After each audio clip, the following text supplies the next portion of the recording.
बिस्मिल्लाहिर्रहमानिर्रहीम अस्सलाम वालेकुम स्टूडेंट्स। हमने स्टार्ट करवाया था ह्यूमन रेस्पिरेटरी सिस्टम। आज के वीडियो लेक्चर में हम नेक्स्ट पोर्शन पढ़ने वाले हैं ह्यूमन रेस्पिरेटरी सिस्टम का, और ये है ट्रेकिया। तो चलिए आज के वीडियो लेक्चर में थोड़ा बहुत पढ़ते हैं ट्रेकिया के बारे में। अच्छा, तो चलिए स्टार्ट लेते हैं। ट्रेकिया के लिए दूसरा नाम वाइंड पाइप भी इस्तेमाल होता है। It is also called wind pipe. इसको वाइंड पाइप भी कहा जाता है। अब इसकी लेंथ कितनी होती है? ट्रेकिया का लेंथ जो है ये 10 से लेकर 12 सेंटीमीटर तक होता है। नेक्स्ट वन, इसका डायमीटर कितना होता है? डायमीटर इसका 2 सेंटीमीटर होता है। और नेक्स्ट वन, इसके अंदर क्या मौजूद होते हैं? कार्टिलेज रिंग इसके अंदर मौजूद होते हैं, जिनकी तादाद 16 से लेकर 20 तक होती है।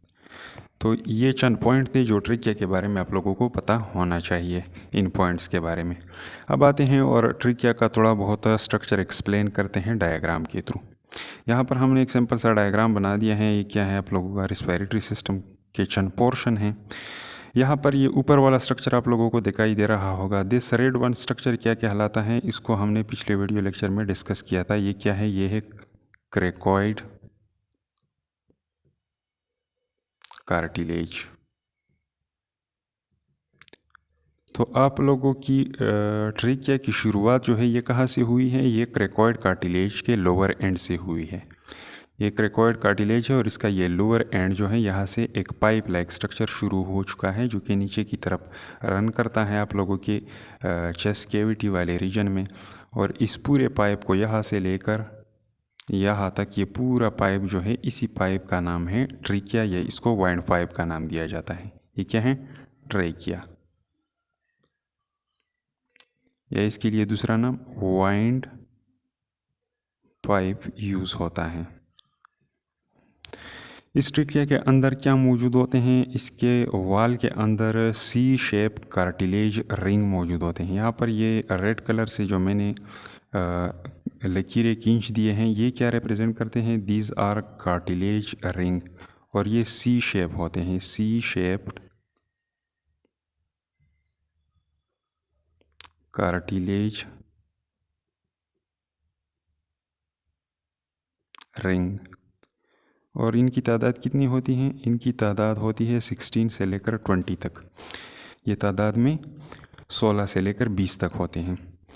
तो इस पॉइंट तक ये पाइप जो ऊपर क्रेकॉइड कार्टिलेज से नीचे रन करता है चेस्ट कैविटी में, यहाँ तक, इस पाइप का नाम क्या है? इसका नाम है ट्रेकिया। अब लेते हैं इस ट्रेकिया का क्रॉस सेक्शन। अगर इसका क्रॉस सेक्शन लिया जाए और ऊपर साइड से देखा जाए तो इसका स्ट्रक्चर कुछ इस तरह दिखाई देता है। यहाँ पर ये स्ट्रक्चर जो है, इसमें ये नीचे पोर्शन आप लोगों का क्या है? This one is your trachea portion. ये आप लोगों का ट्रेकिया है। ये हो गया ट्रेकिया। और ट्रेकिया के पीछे यहाँ पे एक और कैविटी मौजूद होती है। यहाँ पर एक और पाइप नीचे की तरफ रन करता है, और ये कौन सा पाइप है? ये है आप लोगों का एसोफेगस। Oesophagus,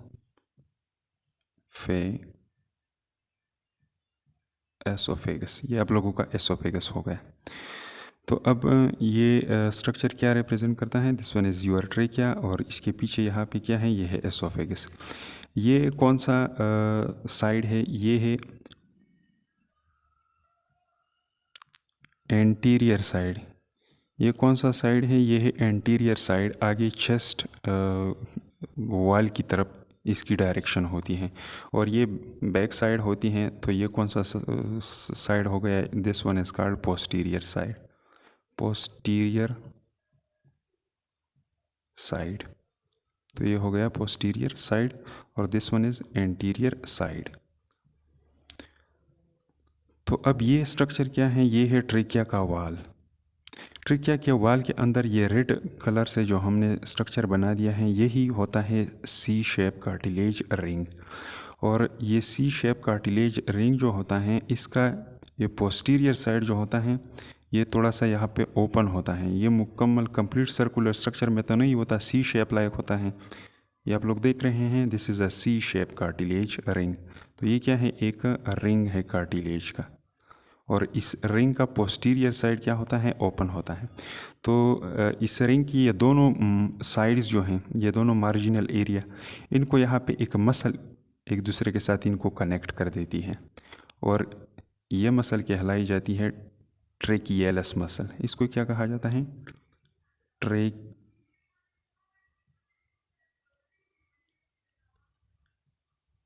ट्रेकियलस muscle. और ये कौन सी मसल होती है, ये स्मूथ मसल होती है, स्मूथ।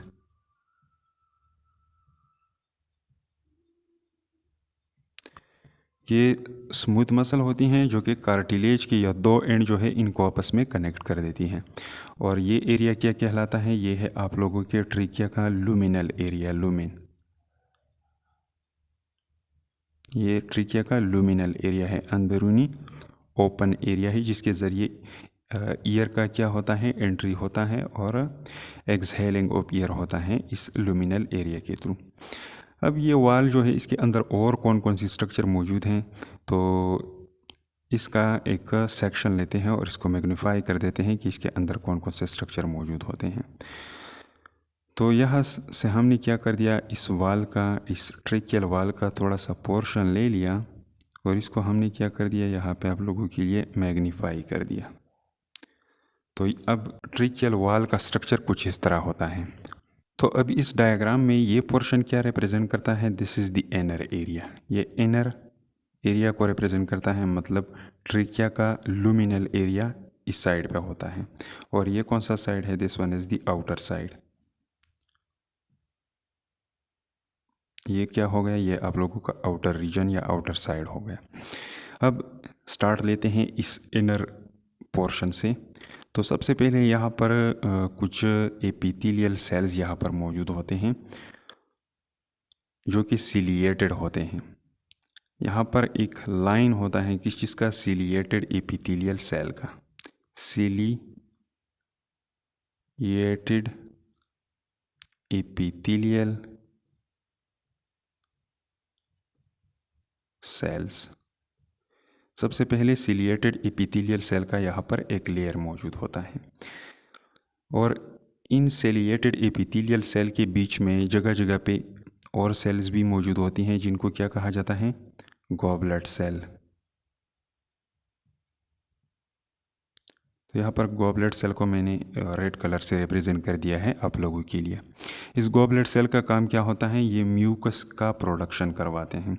ये क्या करते हैं, म्यूकस का प्रोडक्शन करते हैं। तो ये डॉट डॉट स्ट्रक्चर यहाँ पे एपिथेलियल सेल के ऊपर क्या है, ये है म्यूकस, म्यूकस।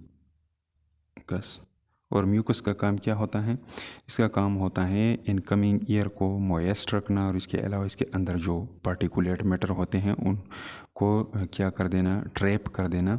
और फिर ये सिलिया जो है बीटिंग करती हैं पेरिंग्स की तरफ, जो कि ट्रिकिया से ऊपर मौजूद होता है, उसकी तरफ ये बीटिंग करती है और इस म्यूकस को क्या करती है, पेरिंग्स रीजन की तरफ पुश कर देती है ताकि फिर इसको कप के ज़रिए क्या कर दिया जाए, बाहर कर दिया जाए या स्वॉल्विंग के ज़रिए निकल लिया जाए स्टमक की तरफ।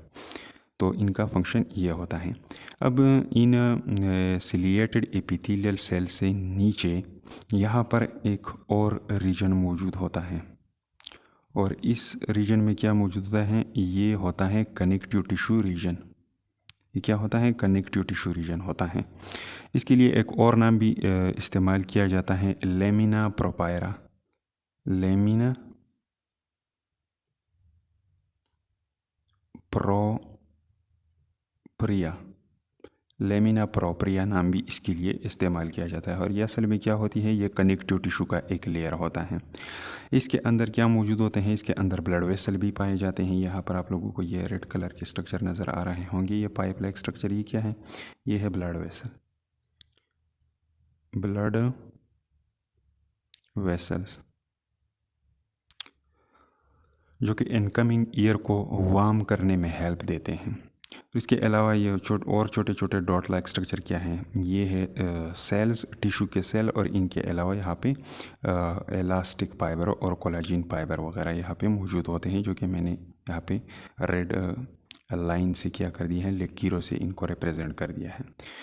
तो ये दो पोर्शन जो हैं ciliated epithelial cell and lamina propria portion जो है, इन दो रीजन को कोलिक्टिवली नाम दिया जाता है म्यूकोजा। इसको क्या कहा जाता है? म्यूकोजा या म्यूकोजा की बजाय इसके लिए second name mucus membrane use होता है। म्यूकोजा और म्यूकस मेम्ब्रेन एक ही चीज़ होता है, एक ही चीज़ के दो नाम हैं। इसके लिए second name mucus membrane use होता है, मेम्ब्रेन। तो ये हो गया आप लोगों का म्यूकस मेम्ब्रेन।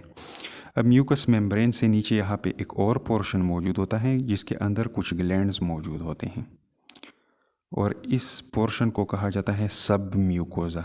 सब म्यूकोजा, इसको सब म्यूकोजा कहा जाता है।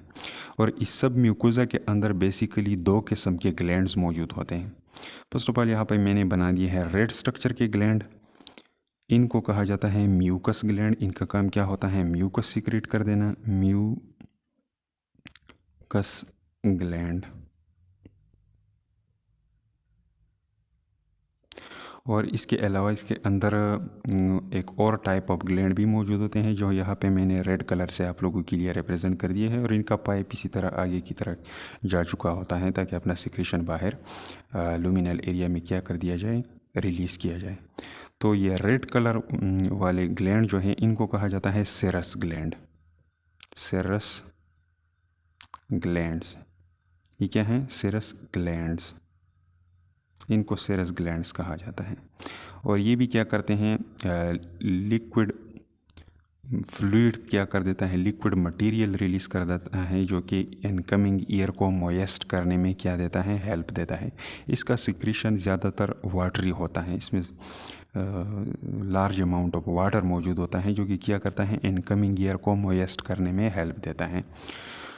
तो ये इसके अंदर सेरस ग्लैंड मौजूद होते हैं। सब म्यूकोजा के अंदर दो किस्म के ग्लैंड मौजूद होते हैं, म्यूकस ग्लैंड, इसके अलावा सेरस ग्लैंड।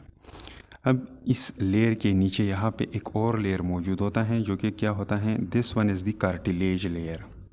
ये कौन सा लेयर है? Cartilage layer.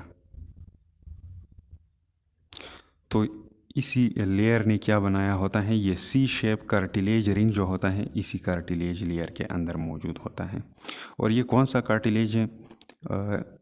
Objective point of view से ये इम्पोर्टेंट है। तो ट्रिकिया के अंदर जो कार्टिलेज रिंग पाए जाते हैं ये कौन सा कार्टिलेज होता है? ये हायालिन कार्टिलेज होता है, हायालिन कार्टिलेज। ये हायालिन कार्टिलेज के बने होते हैं। कार्टिलेज के 3 टाइप होते हैं, fibro cartilage, elastic cartilage and hyaline cartilage. तो ये कौन सा कार्टिलेज होता है? Hyaline cartilage. और कार्टिलेज लेयर से नीचे यहाँ पे एक और लेयर मौजूद होता है जो कि इसको कहा जाता है एडवेंटिशिया। एडवेंटिशिया लेयर इसको कहा जाता है। और इसकी कंपोजिशन क्या होती है? ये कनेक्टिव टिश्यू का बना होता है, मेड अप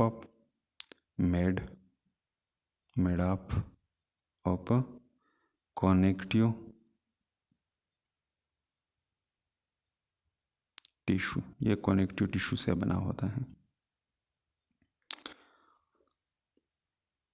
तो ट्री क्या का कंपोजिशन ये होता है। इसके अंदर सिलिएटेड एपिथेलियल सेल मौजूद होते हैं, इसके नीचे connective tissue, loose connective tissue का एक लेयर मौजूद होता है जिसको लेमिना प्रोप्रिया भी कहा जाता है। फिर सब म्यूकोजा होता है और सब म्यूकोजा के नीचे कार्टिलेज रिंग मौजूद होते हैं सी शेप। एंड इसके अलावा लास्ट में अगेन क्या होता है? एडवेंटिशिया लेयर होता है जो कि mostly made up of connective tissue से बना होता है। अच्छा, तो ये हो गया इसके वाल का एनाटमी। अब ये कार्टिलेज जो इसके अंदर मौजूद है इसका काम ये होता है ताकि ब्रीथिंग के दौरान ये क्या कर सके, ये ट्रिकिया को ओपन रखा जा सके ताकि ये कोलैप्स ना हो जाए। ये ट्रिकिया को कोलैप्सिंग से क्या कर देता है? बचा देता है। कौन? ये कार्टिलेज। अच्छा, और यहाँ पे इसका ये एंड ओपन होता है जिस पे क्या अटैच होता है? पोस्टीरियर साइड पे इसका ये ओपन एंड होता है जिसके ऊपर स्मूथ मसल अटैच होते हैं, और ये स्मूथ मसल क्या होते हैं, कंट्रैक्ट और रिलैक्स होते हैं, जिसकी वजह से ट्रिकिया थोड़ा बहुत एक्सपेंड भी होता है ड्यूरिंग ब्रीथिंग टाइम। जब हम सांस अंदर लेते हैं तो इसके ज़रिए क्या होता है, इसका थोड़ा सा ओपनिंग भी इन मसल के थ्रू होता है। और ये नीचे पोर्शन क्या है, पीछे पोर्शन सॉरी, ये एसोफेगस है, इसके साथ हमारा कोई काम नहीं है। हम ह्यूमन रिस्पायरेटरी सिस्टम के अंदर डिस्कस कर रहे हैं ट्रिकिया को, तो इसको एक्सप्लेन करने की ज़रूरत यहाँ पे नहीं है। तो ये था छोटा सा लेक्चर ट्रिकिया के ऊपर। उम्मीद है समझ में आ चुका होगा। नेक्स्ट वीडियो लेक्चर में हम रिमेनिंग पोर्शन पढ़ेंगे।